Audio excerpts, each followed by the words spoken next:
नमस्कार और the deep dive में आपका स्वागत है। आज हम एक ऐसी कहानी की परतों को खोलने जा रहे हैं जो दशकों तक चली, जिसमें दुनिया की सबसे बड़ी ताकतों ने अपनी पूरी ताकत झोंक दी और जिसके जख्म आज भी महसूस किए जाते हैं। हम बात कर रहे हैं हिंद चीन में राष्ट्रीयवादी आंदोलन की। हमारे पास जो स्रोत है वे बिहार बोर्ड के इतिहास की पाठ्यपुस्तक के कुछ अंश हैं, और आज हमारा मिशन ये समझना है कि आज का वियतनाम, लाओस और कंबोडिया मतलब हिंद चीन कैसे एक लंबे और बहुत ही खूनी संघर्ष के बाद आज़ाद हुआ। तो चलिए इस सफ़र की शुरुआत करते हैं। और ये सफर मैं कहूँगा फ्रांसीसियों के आने से कई सदियां पहले शुरू होता है। अक्सर हम इस कहानी को सीधे वियतनाम युद्ध से जोड़कर देखते हैं, लेकिन इसकी जड़ें बहुत गहरी हैं। इस पूरे इलाके की पहचान पर दो बहुत बड़ी प्राचीन सभ्यताओं का साया रहा है, चीन और भारत। और ये समझना बहुत जरूरी है क्योंकि इसी मिट्टी में बाद में राष्ट्रवाद का बीज फूटा। तो सबसे पहले इसी को समझते हैं। ये हिंद चीन नाम ही अपने आप में मतलब एक विरोधाभास जैसा लगता है, हिंद और चीन। हमारे स्रोत बताते हैं कि यह दक्षिण पूर्व एशिया का करीब 2,80,000 वर्ग किलोमीटर का इलाका है। पर यहाँ इन दोनों संस्कृतियों का प्रभाव किस तरह का था? ये बहुत दिलचस्प सवाल है। ये बराबरी का नहीं था, बिल्कुल नहीं। और यहीं पर कहानी और जटिल हो जाती है। वियतनाम के जो उत्तरी हिस्से थे, जैसे तुंगकिन और अन्नाम, उन पर सदियों तक चीन का सीधा राजनीतिक दबदबा रहा। सीधा दबदबा? हाँ, मतलब जब भी चीन में कोई ताकतवर राजवंश होता, वो वियतनाम को अपना एक प्रांत बना लेता था। लेकिन कमाल की बात यह है कि इतने ज्यादा दबाव के बावजूद वियतनामी लोगों ने अपनी भाषा और अपनी अलग पहचान को कभी मरने नहीं दिया। एक लगातार प्रतिरोध हमेशा चलता रहा। और भारत का प्रभाव वो कहाँ दिखता है? क्योंकि राजनीतिक दबदबे की बात तो चीन के लिए हो रही है। भारत का प्रभाव राजनीतिक नहीं था, वो ज्यादातर सांस्कृतिक और धार्मिक था। और इसका सबसे बड़ा और कह सकते हैं हैरान कर देने वाला सबूत कंबोडिया में है। दुनिया का सबसे विशाल मंदिर अंकोर वाट। अंकोर, हाँ। इसे 12वीं सदी में राजा सूर्यवर्मा द्वितीय ने बनवाया था। ये सिर्फ एक मंदिर नहीं है, ये इस बात का जीता जागता सबूत है कि भारतीय संस्कृति उस इलाके में कितनी गहराई तक समाई हुई थी।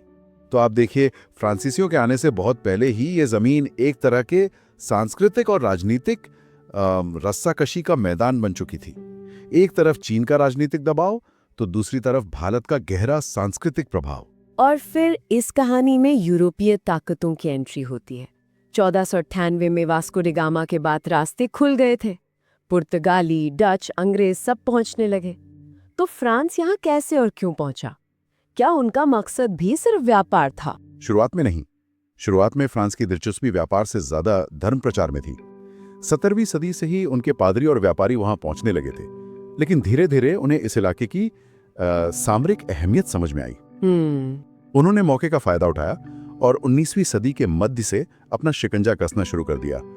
1862 में कोचिन चिन से शुरुआत हुई और देखते ही देखते 19वीं सदी के खत्म होते होते पूरे के पूरे हिंद चीन पर फ्रांस का झंडा लहरा रहा था। यहाँ एक सवाल मेरे मन में आता है, जब कोई देश किसी दूसरे देश को अपना उपनिवेश बनाता है तो वह वहाँ स्कूल, सड़कें, नहरें ये सब भी बनवाता है। फ्रांसीसियों ने भी ऐसा किया। स्रोतों में लिखा है कि उन्होंने नहरें बनवाई, जिससे चावल का उत्पादन इतना बढ़ा कि 1931 तक वियतनाम दुनिया का तीसरा सबसे बड़ा चावल निर्यातक देश बन गया। तो क्या इसे एक तरह का विकास नहीं कहेंगे? ओहो, आपने बिल्कुल सही नस पकड़ी है। ये विकास का एक मुखौटा था जिसके पीछे शोषण की एक बहुत बड़ी मशीन काम कर रही थी। सोचिए, एक देश दुनिया का तीसरा सबसे बड़ा चावल निर्यातक है, लेकिन वहां के किसान और मजदूर भूखे मर रहे हैं। ये सारा का सारा विकास फ्रांस के फायदे के लिए था। चावल फ्रांस जाता था, मुनाफा फ्रांस को होता था, सीधी सी बात है। और मजदूरों का क्या? उनकी हालत कैसी थी? उनकी हालत गुलामों से कुछ ज्यादा बेहतर नहीं थी। एक व्यवस्था थी जिसे एक तरफा अनुबंध व्यवस्था कहा जाता था। नाम सुनने में बड़ा भारी भरकम लगता है, लेकिन असल में ये बंधुआ मजदूरी का ही दूसरा नाम था। मजदूरों के पास कोई अधिकार नहीं थे, जबकि बागान मालिकों को असीमित अधिकार थे। मतलब वो कुछ भी कर सकते थे? कुछ भी।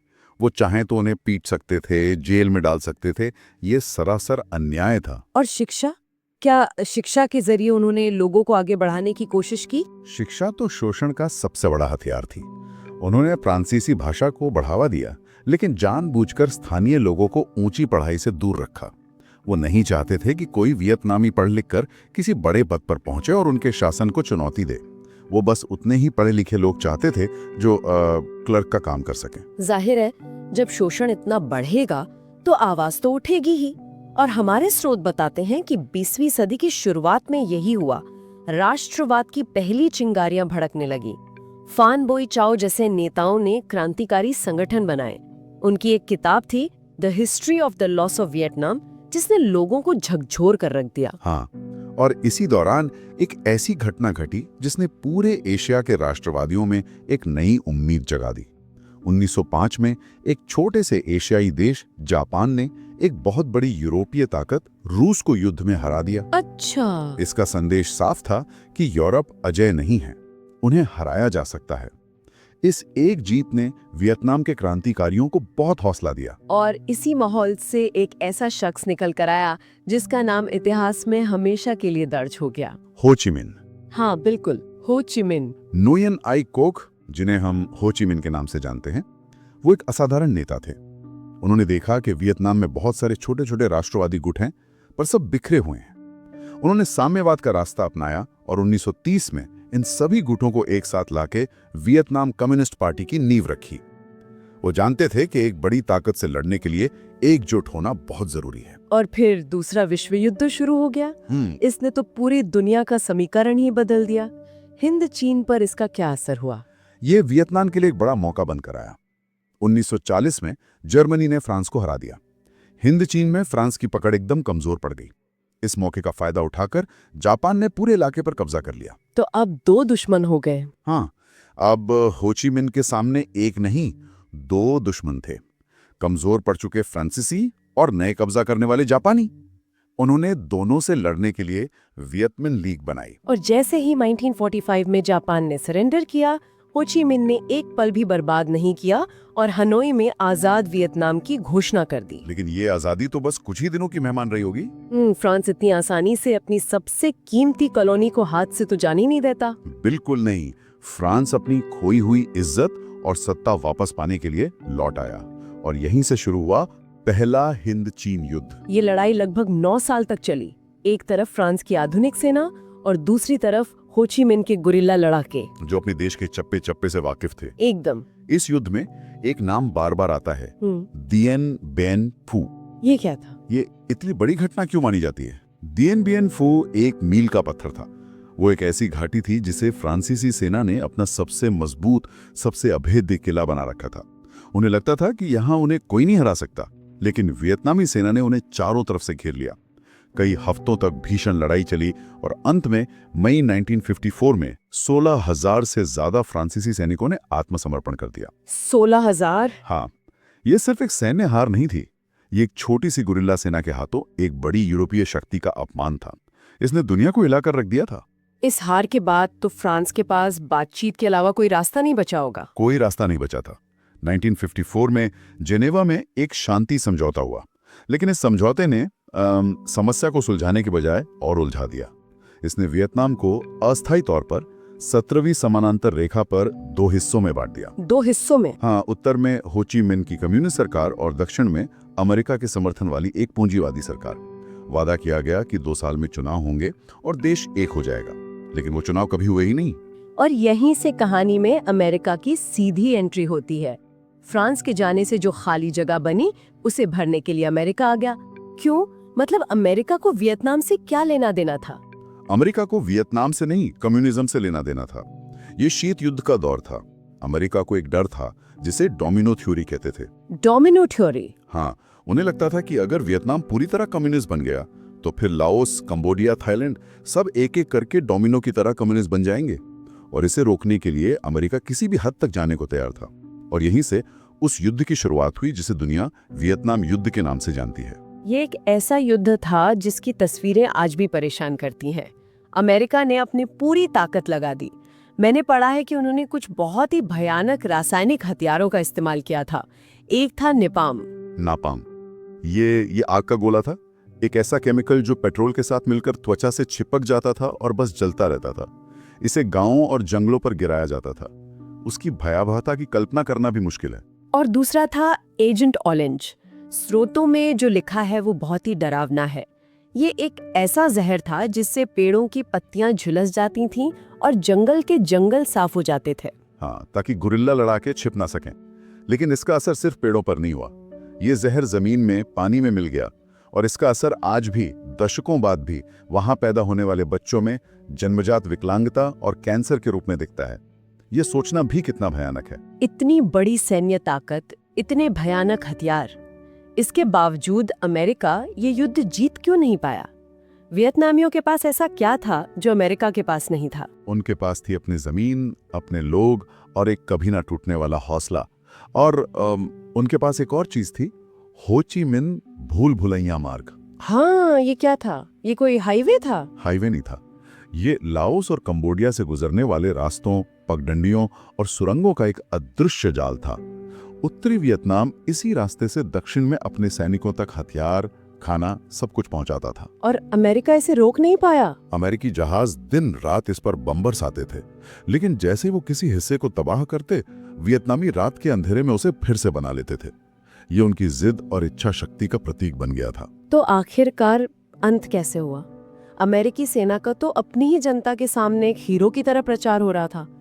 फिर ऐसा क्या हुआ कि रातों रात उनकी छवि एक विलन की बन गई? इसकी एक बहुत बड़ी वजह थी मेली गांव का हत्याकांड।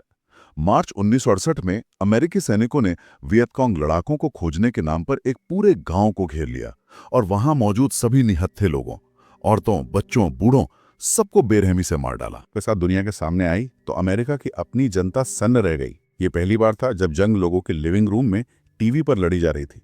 लोगों ने अपनी सरकार से सवाल पूछने शुरू कर दिए। मतलब अमेरिका को सिर्फ वियतनाम में ही नहीं बल्कि अपने ही देश में भी विरोध का सामना करना पड़ रहा था। बिल्कुल, देश के अंदर जबरदस्त विरोध, अंतर्राष्ट्रीय दबाव और युद्ध में हो रहे भारी नुकसान के चलते राष्ट्रपति निक्सन को पीछे हटना पड़ा। जनवरी 1973 में पेरिस में एक शांति समझौते पर हस्ताक्षर हुए और अमेरिकी सेना वापस चली गई। तो क्या युद्ध वहीं खत्म हो गया? नहीं, अमेरिका के जाते ही उत्तरी और दक्षिणी वियतनाम की लड़ाई फिर से शुरू हो गई, लेकिन अब दक्षिण को बचाने वाला कोई नहीं था। आखिरकार 30 अप्रैल 1975 को उत्तरी वियतनाम की सेना ने दक्षिण की राजधानी साइगोन पर कब्जा कर लिया और दशकों से बटा हुआ वियतनाम आखिरकार एक हो गया। इस पूरे संघर्ष की कीमत क्या थी? आंकड़े क्या कहते हैं? कीमत बहुत बहुत भारी थी। अमेरिका के 56,000 से ज्यादा सैनिक मारे गए, 3 लाख से ज्यादा घायल हुए और खरबों डॉलर पानी में बह गए। लेकिन वियतनाम के लिए यह कीमत कहीं ज्यादा थी। लाखों वियतनामी मारे गए, पूरा का पूरा देश बर्बाद हो गया। पर अंत में लगभग एक सदी के संघर्ष के बाद हिंद चीन विदेशी ताकतों के चंगुल से आजाद हुआ। तो ये थी हिंद चीन के राष्ट्रवाद की कहानी। सदियों के विदेशी प्रभाव से लेकर फ्रांसीसी शोषण और फिर दुनिया की 2 सबसे बड़ी ताकतों के खिलाफ एक अंतहीन लगने वाले युद्ध तक का सफर। ये किसी भी कीमत पर अपनी पहचान और आजादी को बनाए रखने की एक असाधारण गाथा है। इस पूरी चर्चा के बाद एक सवाल है जो सोचने पर मजबूर करता है। इस लंबे संघर्ष को अक्सर शीत युद्ध के चश्मे से देखा जाता है, साम्यवाद बनाम पूंजीवाद, और इसमें कोई शक नहीं कि विचारधारा की एक बड़ी भूमिका थी। लेकिन अगर हम इस क्षेत्र का और भी लंबा इतिहास देखें, चीन के खिलाफ सदियों तक अपनी पहचान बचाने की कोशिश, फिर फ्रांस, फिर जापान और आखिर में अमेरिका के खिलाफ लड़ाई, तो क्या ये सवाल नहीं उठता कि इस आंदोलन की सबसे गहरी प्रेरणा कोई विदेशी विचारधारा थी या फिर किसी भी बाहरी ताकत के खिलाफ अपनी राष्ट्रीय स्वतंत्रता और संप्रभुता हासिल करने की सदियों पुरानी गहरी इच्छा?